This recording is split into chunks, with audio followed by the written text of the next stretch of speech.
this tutorial, I'm going to show you how to knit conventionally with the chick sticks and actually be able to do it with the pom pom yarn.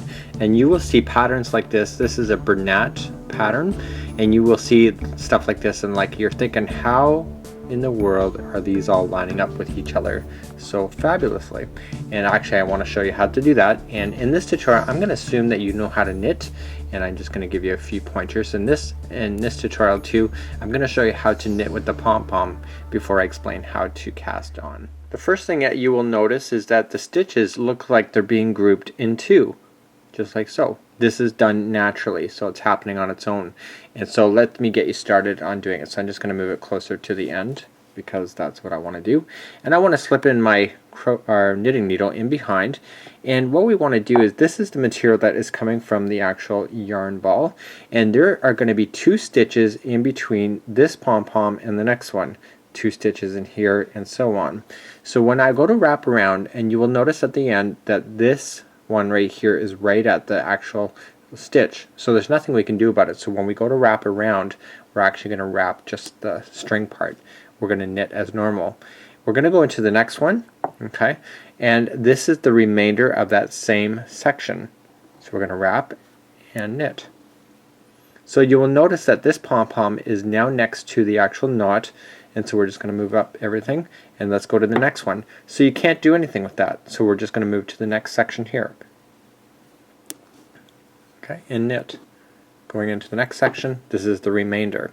So I have a little memory hook for you if you want to pick this up. This is called 1, so this is the starting. You can see that this is up next to the knot, so you really can't do anything with it. So this is 1, and the next one is the second half, and this is 2. Okay, going to the next one. The pom-pom is here. This is where we're going to wrap, so we're going to go 1 and 2. 1. Whoops. Excuse me. So we're going to go 1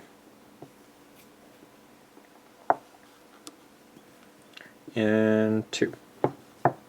So we're now at the end, and all we're just going to do is just do, you can spread it back out. You will see that the groups of 2 just exist on their own.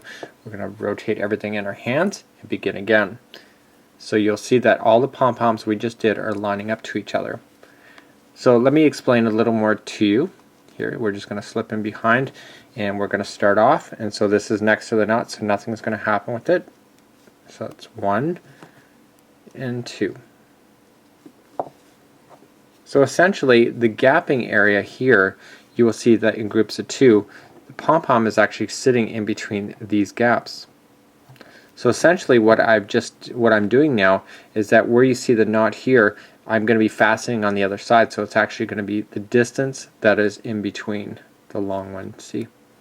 And that's really kind of useless information, but I like to understand how the pom-poms are actually lining up to each other.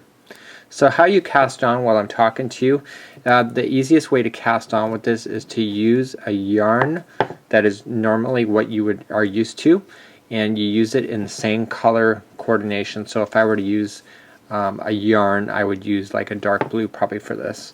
And let me just finish the line off, and I'll show you exactly. It's one of those projects I like to make sure that I do finish a line. It's not like crochet. I can leave it down and pick it back up.